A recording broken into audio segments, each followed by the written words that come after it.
नमः सिद्धेभ्यः शुद्धात्मने नमः। नमो जुणाणम। सभी को सादर शुद्धात्म वंदन। आज अश्विन कृष्ण पंचमी का यह शुभ मंगल पावन दिवस है। पंचमी यानी शाश्वत पर्व की तिथि है पंचमी। ऐसे आज के इस शुभ प्रसंग पे जो सोनगढ़ से हमें संदेश प्राप्त हुआ है उसमें सर्वज्ञता की सिद्धि की चर्चा की गई है।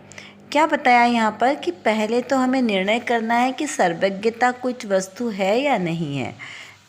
तो यहाँ पर जो हमें यह संदेश प्राप्त हुआ है पहले हम इसको पढ़ते हैं, जो पूज्य गुरुदेव श्री के वचनामृत के आधार से लिया गया है। यहाँ पर लिखा है कि पहले निर्णय करो कि इस जगत में सर्वज्ञता को प्राप्त कोई आत्मा है या नहीं। यदि सर्वज्ञ है तो उनको वह सर्वज्ञता रूपी कार्य किस खान में से निकला है। चैतन्य शक्ति की खान में सर्वज्ञता रूपी कार्य का कारण होने की शक्ति पड़ी है। ऐसी चैतन्य शक्ति के सन्मुख होकर सर्वज्ञता का स्वीकार करने पर उसमें अपूर्व पुरुषार्थ आता है। सर्वज्ञता का स्वीकार करने से पुरुषार्थ उड़ जाता है। यह मान्यता तो बहुत बड़ी भूल है। क्या कहा यहाँ पर, बहुत सुंदर यहाँ पर यह आज के चर्चा का विषय है कि पहले तो हमें सर्वप्रथम कार्य क्या करना है, निर्णय करना है। देखिए, मैं आत्मा हूँ, सबसे पहले तो ये निर्णय करो कि मैं आत्मा हूँ। फिर इस जगत में सर्वज्ञता को प्राप्त कोई आत्मा है। मैं आत्मा हूँ, मुझे अभी सर्वज्ञता प्राप्त नहीं है। मेरे द्रव्य स्वभाव में सर्वज्ञता शक्ति है। जो 47 शक्तियाँ बताइए ना संख्यापेक्षा से, वैसे तो अनंत शक्तियाँ हैं, लेकिन जो प्राप्त 47 शक्तियों के नाम हमें पता है उसमें एक सर्वज्ञत्व शक्ति है।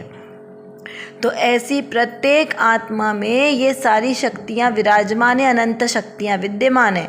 उसमें से एक सर्वज्ञत्व शक्ति सभी आत्माओं के पास है ना। लेकिन किसने उस शक्ति को प्रकट कर लिया?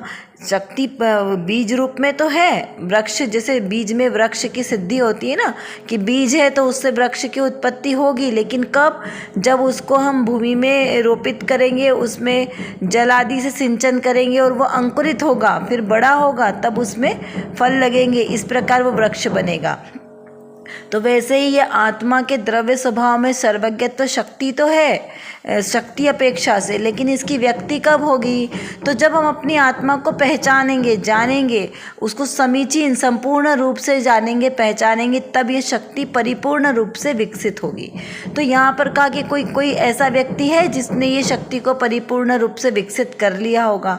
तो ऐसा कोई है या नहीं, ऐसा यहाँ पर प्रश्न किया। तो है, क्योंकि पूर्वाचार्यों के कहे अनुसार जितने भी भगवान सिद्ध बने हैं वे सब अरहंत और सिद्ध बने, वे सब सर्वज्ञत्व शक्ति के आधार पर ही बने। उन्हें सर्वज्ञत्व शक्ति परिपूर्ण रूप से विकसित हो गई है, जिसे कहा केवल ज्ञान। तो जिसे केवल ज्ञान रूपी लक्ष्मी परिपूर्ण रूप से प्राप्त हुई है, वो सर्वज्ञ देव कहलाते हैं। ऐसे सभी अनंत भगवंत हैं ऐसे। तो यहाँ पर प्रमाणित है कि ऐसे अनंत भगवान हैं जिन्होंने सर्वज्ञता को परिपूर्ण रूप से प्रकाशित किया है। फिर कहा है कि यदि सर्वज्ञ है तो उनको वह सर्वज्ञता रूपी कार्य किस खदान में से निकला। मतलब हमने ये मान लिया कि सर्वज्ञत्व गुण प्रकट हुआ है, तो जिन महाभव्य परमात्माओं को ये सर्वज्ञता प्राप्त हुई है, प्रकट हुई है, उनको ये कहाँ से प्राप्त हुई है? देखो कहाँ से, देखो है सर्वज्ञता है, पहले तो ये निर्णय किया कि हाँ सर्वज्ञत्व शक्ति है। फिर किस जीव को प्राप्त हुई, ऐसा भी कोई है, तो ये भी डिसाइड हुआ कि हाँ ऐसे भी बहुत सारे भव्य जीव हैं जिनको सर्वज्ञता प्रकट हो गई। फिर उनको कहाँ से प्रकट हुई है? क्योंकि हमारे को भी तो ये सब प्राप्त करना है ना प्रकट रूप में, इसलिए सहज ही पुरुषार्थी जीव को ऐसा विचार आता है कि फिर वो कहाँ से उन्होंने सर्वज्ञता प्राप्त की। तो यहाँ पर सर्वज्ञता कहीं और जाने की ज़रूरत नहीं है, क्योंकि मेरे आत्मा का ही गुण है। हमें दृढ़ निश्चय क्या करना है कि मेरे आत्मा का ही स्वभाव है, सर्वज्ञत्व शक्ति वाला, स्वक्षत्व शक्ति, सर्वदर्शित्व शक्ति, चिति शक्ति, दृषि शक्ति, ये सब ऐसी अनंत शक्तियाँ मेरे ही आत्मा में भरी है, तो कहीं और जाना नहीं है। वो भजन में आता ना, जिसको ढूंढे वन वन में वो तो है तेरे अंदर में। तो क्या कहा कि जिसको हम वन वन में ढूंढ रहे हैं, मंदिर मंदिर में ढूंढ रहे हैं, पर्वत पर्वत पर ढूंढ रहे हैं, सिद्ध क्षेत्रों पे ढूंढ रहे हैं, वो भगवान वहाँ पर नहीं है, भगवान तो मेरे अंदर ही है। क्यों? क्योंकि भगवान स्वरूपी आत्मा मैं स्वयं हूँ। तो ये सारी शक्तियाँ मेरे ही निस्वभाव में विद्यमान है। तो बस मुझे अपने आत्मा का ही दर्शन करना है, आत्मा को ही जानना पहचानना है, उसी में लीन होना है। तो ये सारी शक्तियाँ पूर्ण रूप से प्रकाशित हो जाएगी। जैसे कमल की पंखुड़ियाँ कैसे पूर्ण रूप से खिल जाती है, वैसे ही पूरी संपूर्ण शक्तियाँ मेरे अंदर की वो प्रकट रूप में प्रकट हो जाएगी। तो इस प्रकार यहाँ पर इसको हमें समझना है। यहाँ क्या कहा कि चैतन्य शक्ति की खान में सर्वज्ञता रूपी कार्य का कारण होने की शक्ति पड़ी। अब चैतन्य शक्ति मतलब कौन सी? मेरे आत्मा की शक्ति, जो चेतना चेतना चेतना चेतना ज्ञान दर्शन का व्यापार, ये मेरे आत्मा का ही गुण है, इस शरीर आदि का नहीं है, पर द्रव्यों का नहीं है। संसार के समस्त द्रव्य अचेतन है, एकमात्र मेरा जीव द्रव्य चेतन है। तो इस चेतन में ही ये चैतन्य की शक्ति पड़ी है, जहाँ पर इसे पुरुषार्थ करने की प्रेरणा है। और पुरुषार्थ किसमें? निज के आश्रय से पुरुषार्थ होता है, पर के आश्रय से पुरुषार्थ किसी काम का नहीं है। तो यहाँ पर सर्वज्ञता की सिद्धि कब होगी? जब मैंने अपने आत्मा को जानने में जो समय लगाया, जितना जो कार्य मेरे आत्मा को जानने में हुआ, वो पुरुषार्थ कहलाता है, उससे सर्वज्ञता की सिद्धि होगी। पर पदार्थों को जानने देखने से सर्वज्ञता नहीं मिलेगी। तो यहाँ पर कहा, ऐसे सर्वज्ञ देव भगवान का शासन कैसा है? जयवंत वर्तने वाला है, सदा काल से रहने वाला, अनादि अनंत काल तक सर्वज्ञ देव का शासन चलने वाला है। तो वे सर्वज्ञ देव भगवान कैसे हैं? स्वर्ण कमल पर आसन है तेरा, सो इंद्र कर रहे गुणगान है, दृष्टि है तेरी नासा के ऊपर, सर्वज्ञता ही तेरी शान है। कैसे हैं वो सर्वज्ञ भगवान? स्वर्ण कमल पर जिनका आसन है और उसके अधर में विराजमान है, समवसरण में, और चतुर्मुख भगवान माँ दिखाई दे रहे हैं। भगवान तो एक ही आसन में बैठे हैं, लेकिन ऐसे दिखाई देते हैं जैसे चारों दिशाओं में भगवान विराजमान है। जिधर से देखो उधर से भगवान दिखाई देते हैं। और 100 इंद्र जिनका गुणगान कर रहे हैं, और जिनकी दिव्य देशनी ओमकारमयी दिव्य देशना जिनकी खिरती है, ऐसे वे सर्वज्ञ देव हैं। और कैसे हैं? 4 घाती कर्मों का नाश कर चुके हैं, और केवल ज्ञान रूपी लक्ष्मी को जिन्होंने प्रकट रूप से प्राप्त कर लिया, ऐसे वे सर्वज्ञ देव भगवान हैं। जिनके ज्ञान में 3 लोक 3 काल की समस्त वस्तुएं द्रव्य गुण पर्याय सहित एक साथ झलकती है, ऐसा वो सर्वज्ञत्व शक्ति है। और ऐसी शक्ति प्रकट रूप में वे अरिहंत भगवान को प्राप्त होती है। अरिहंत भगवान मतलब महामुनिराज, 5 प्रकार के मुनि बोल के हैं, उसमें से स्नातक मुनि सबसे बड़े मुनिराज होते हैं, निर्ग्रंथ के बाद स्नातक। तो वो ऐसे महामुनिराज हैं जिनको ये शक्ति प्रकट हुई है, और उन्हीं को अरिहंत भी कहते हैं। और 4 घाती कर्मों के अभाव के बाद सिद्ध दशा प्राप्त होती है, क्योंकि आयु कर्म का भी क्षय हो गया, अब सर्व कर्मों का नाश हो गया। तो सर्व कर्म का नाश होने के बाद अरहंत सिद्ध दशा प्राप्त होती है। ऐसे वे जीव जिनका अब वापस से संसार में जन्म मरण नहीं होने वाला है। तो ऐसे सर्वज्ञ देव ने अपने निज आत्मा के पुरुषार्थ के बल से अरहंत और सिद्ध अवस्था को प्राप्त किया है। तो यहाँ पर कहा कि जो जीव पुरुषार्थ करता है उनको ये अपनी शक्तियाँ परिपूर्ण रूप से प्रकट हुई। तो यहाँ पर ऐसा नहीं है कि पुरुषार्थ नहीं करना, कि अभी हमने वर्तमान में मान लिया कि मेरा आत्मा तो सर्वज्ञत्व शक्ति वाला है, परिपूर्ण है, क्योंकि सभी शक्तियाँ समान है, जो निगोद में सो ही मुझ में सो ही मोक्ष मझार। तो भाई जो जीव है वो सभी में बराबर है, निगोद अवस्था का हो, चाहे मनुष्य अवस्था का हो, चाहे सिद्ध अवस्था का हो।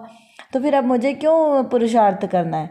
तो यहाँ पर ऐसा कहा कि ऐसा स्वच्छंदता ग्रहण करके पुरुषार्थ को ख़त्म नहीं करना है कि निरुद्धमी हो जाएंगे। अगर ऐसा किया तो वापस संसार में ही भटकना पड़ेगा, क्योंकि स्वच्छंदता यहाँ पर स्वीकार नहीं है। यहाँ पर बात चल रही है द्रव्य दृष्टि की, और हम पर्याय दृष्टि से सोचेंगे तो ऐसा नहीं चलेगा। जहाँ पर्याय दृष्टि से सोचना है वहाँ पे पर्याय दृष्टि से विचार होगा। द्रव्य दृष्टि से क्या विचार चलेगा? द्रव्य दृष्टि से तो मैं शुद्ध आत्मा हूँ, त्रिकाली हूँ और सर्वशक्तिमान हूँ, है ना, सिद्ध समान शुद्ध हूँ। लेकिन पर्याय दृष्टि में जो ये 8 कर्मों के और अन्य कर्मों के जो विकार भाव हैं उनसे अभी आत्मा ग्रसित है। तो पुरुषार्थ के बल से अपने आत्म सन्मुख होकर इन सारे कर्मों को नाश करना है।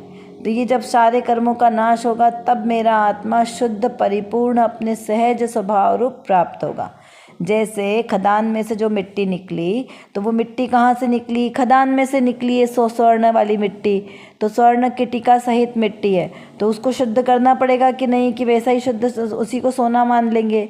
नहीं, उस मिट्टी में सोना जरूर है लेकिन अभी नहीं है, अभी उसको शुद्ध करना पड़ेगा। तो उसको हमने 17 ताव दे के शुद्ध किया, तब जाके हमें वो शुद्ध सोना प्राप्त हुआ। तो वैसे ही अभी जो आत्मा है ये परिपूर्ण शुद्ध है हमारा द्रव्य स्वभाव से, लेकिन अभी इसको शुद्ध करना पड़ेगा। वो सारी उसकी कर्म की कालिमा हटेगी तब आत्मा परिपूर्ण शुद्ध वो 24 कैरेट के सोने की तरह शुद्ध अवस्था को प्राप्त होगा। तो यहाँ पर कहा कि वो जैसे स्वर्ण की मिट्टी को निकालने का पुरुषार्थ किया ना, वैसे ही मेरे आत्मा से ये 8 प्रकार के कर्म रज की मैल को हटाने का पुरुषार्थ तो मुझे ही करना है, स्वयं आत्मा को। तो पुरुषार्थ कैसे करेंगे? तो बहुत ही सरल प्रोसेस है। बस पर से दृष्टि को हटाकर दृष्टि को स्व में लगाना है। पर से खस, स्व में बस, तभी आएगा अतीन्द्रिय आनंद का रस।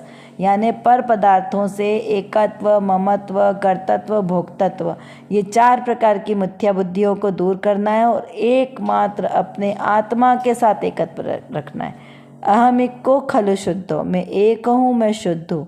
ऐसी एकत्व भावना का चिंतन मनन करने से मुझे अपने आत्मा को प्राप्त करने की मार्ग मिलता है। सहजी मार्ग, जो सहजी मेरा आत्म स्वभाव है वो हमें प्राप्त होगा और उसी के साथ हमें सर्वज्ञता की शक्ति प्राप्त होगी। तो इस प्रकार हम आत्म साधना में रत रहे तो हमें निश्चित ही बहुत ही अल्प समय में मोक्ष पद को प्राप्त होने की सामर्थ्य हमारे अंदर में जो पड़ी है वो प्रगट रूप में प्रकट हो जाएगी। ऐसा यहाँ पर हमें विचार चिंतन करना है।